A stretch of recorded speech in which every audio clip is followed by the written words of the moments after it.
This is Inside Indiana Business Radio for Thursday, March 20th, 2025. I'm Marek Mazurek. South Carolina-based Nexus W2V has broken ground on its $140 million Kingsbury Bioenergy Complex in LaPorte. The facility, when complete, will have the capacity to process and convert 200 tons of organic waste, like food scraps and processing byproducts, into renewable natural gas, the company said Thursday. Nexus says the project will generate up to 60 jobs during peak construction, followed by about 35 long-term jobs once operations begin at the facility, which will be located at the Kingsbury Industrial Park. Co-founder and CEO Roshan Vani told Inside Indiana Business that the site in LaPorte was ideal for this type of project. I think a facility like ours fits perfectly into that vision of the industrial complex. It has a major rail line coming in. We hope to be able to utilize that.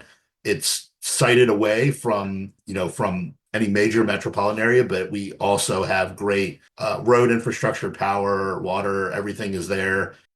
The facility will use a process called anaerobic digestion, which takes organic waste and turns it into biogas that can then be processed into renewable natural gas for use by utility companies.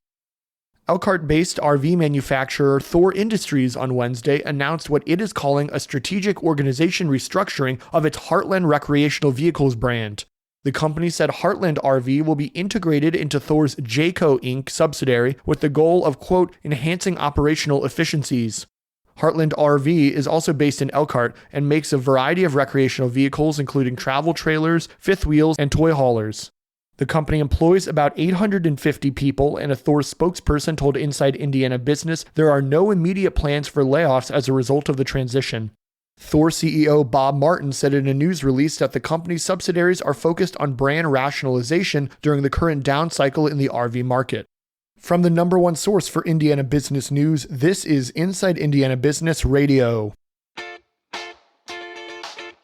To succeed, you need to stay informed. You need to be engaged. And let's face it, you need to set yourself apart from the rest by connecting with a company that brings you the best. Because in today's environment, business is an ever-moving target, and we'll help you chase it. IBJ Media. The best of business is in us. Get started at ibjmedia.com/youngprofessional. After 2 hours of testimony and discussion, an Indiana Senate committee on Wednesday voted 10-1 to advance a bill that targets nonprofit hospital prices and send the legislation to the Senate Committee on Appropriations for more work. Members of the Senate Committee on Health and Provider Services agreed with the need to address the high cost of healthcare, but they often disagreed with the approach of House Bill 1004, which threatens to strip hospitals of their nonprofit status or impose an excise tax if their prices exceed certain thresholds. House Bill 1004 centers on the prices hospital systems charge patients covered by commercial health insurance, typically provided by their employers. A recurring study updated in December by the research group RAND Corp found Indiana had the 9th highest hospital costs in the nation. As passed by the Indiana House, the threshold for hospitals to lose their state nonprofit status was increased to 300% of Medicare reimbursement. Under the bill, starting in 2026, hospitals face the penalty each time a qualifying patient faces a facility fee over that threshold. For 2026, the excise tax would be 33% of the charged fee. In 2027, the tax penalty jumps to 66% of the amount the hospital charged. Residents in southern Allen County are expressing concerns over a proposed private racetrack that could be built near the Fort Wayne International Airport.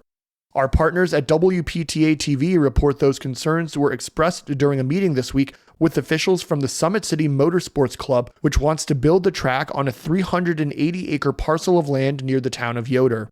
The club is owned by local entrepreneurs Bill Bean, Tom Kelly, and Chuck Sirac. They've said the track would be primarily used by club members to race their own street-legal cars. Sirac previously told the Journal-Gazette in Fort Wayne that the project would cost $40 million to $60 million. While designs haven't been finalized, he estimates the track would be 3 to 4.5 miles in length. Some Allen County residents aren't fans and say the private racetrack wouldn't benefit the public.